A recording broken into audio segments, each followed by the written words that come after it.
ఒక స్టేజీలో మాకు ప్రత్యామ్నాయం జనసేన పార్టీనే అని అధికార పార్టీ ఎమ్మెల్యేలు మాట్లాడినటువంటి సందర్భాలు మనం చూసాం. ఒక స్టేజ్ ఏంటంటే టైం అండ్ అగైన్ వాళ్ళు ప్రతిరోజు అదే మాట్లాడుతున్నారు. తెలుగుదేశాన్ని వాళ్ళు ప్రతిపక్షంగా చూడలేదు, జనసేననే చూస్తున్నారు. ఇక్కడ ఈ జనసేనకులు జన ఆర్మీ ఏదైతే ఉందో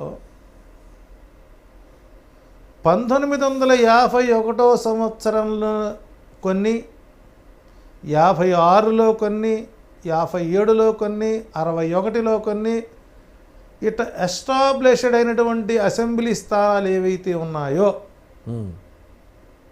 ప్రధానమైనటువంటి నియోజకవర్గాలు ఏవైతే ఉన్నాయో, ఆ నియోజకవర్గాల్లో మాత్రమే పవన్ కళ్యాణ్ గారికి మంచి పట్టు ఉన్నది అని చెప్పచ్చు. అరౌండ్ ఎన్ని ఉండొచ్చు అండి మీ ఉద్దేశంలో? అంటే ఆస్ట్రాలజికల్గా నేను అడుగుతున్నాను. రవి బుధుల యొక్క కలయిక, శుక్ర దృష్టి, చంద్రకేతువుల యొక్క వర్గోత్తమాలు మనం చూసినప్పుడు సుమారు 65 నుంచి 75 స్థానాలు, ఓవరాల్ 70 స్థానాలు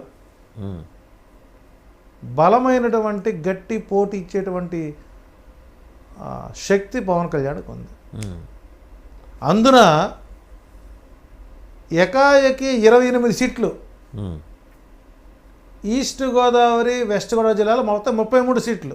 అవును, 28 సీట్లు ఏకాఏకిన ఒక రకంగా చెప్పాలంటే 10 నుంచి 15,000 మెజారిటీతో గెలిచేటువంటి స్థానాలు 15 ఉన్నాయి. 5 నుంచి 10,000తో బయటపడేటువంటి నియోజకవర్గాలు 18 ఉన్నాయి. 28 నియోజకవర్గాలు ఈస్ట్ గోదావరి, వెస్ట్ గోదావరి జిల్లాలో బలంగా ఉండి,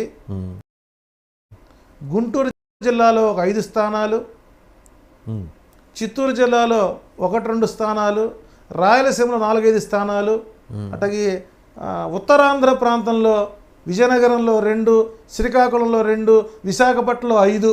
ఇట్లా ఓవరాల్ చూసినట్లయితే 75 స్థానాల్లో బలమైనటువంటి ప్రత్యర్థులను తయారు చేసి ప్రభుత్వానికి వణుకు పుట్టించేంతటి విధంగా తగినటువంటి ఆర్మీ ఏదైతే ఉందో, మరి ఎందుకు ధైర్యం చేసి ఒంటరిగా మీరు అంటే ఇందాక చెప్పినప్పుడు, స్టార్టింగ్లో చెప్పినప్పుడు, ఇంటర్వ్యూ మొదట్లో, జనసేన పార్టీ భవిష్యత్ అనేది పూర్తిగా పవన్ కళ్యాణ్ గారి చరిష్మా మీద ఆధారపడి ఉంటుంది. 100%.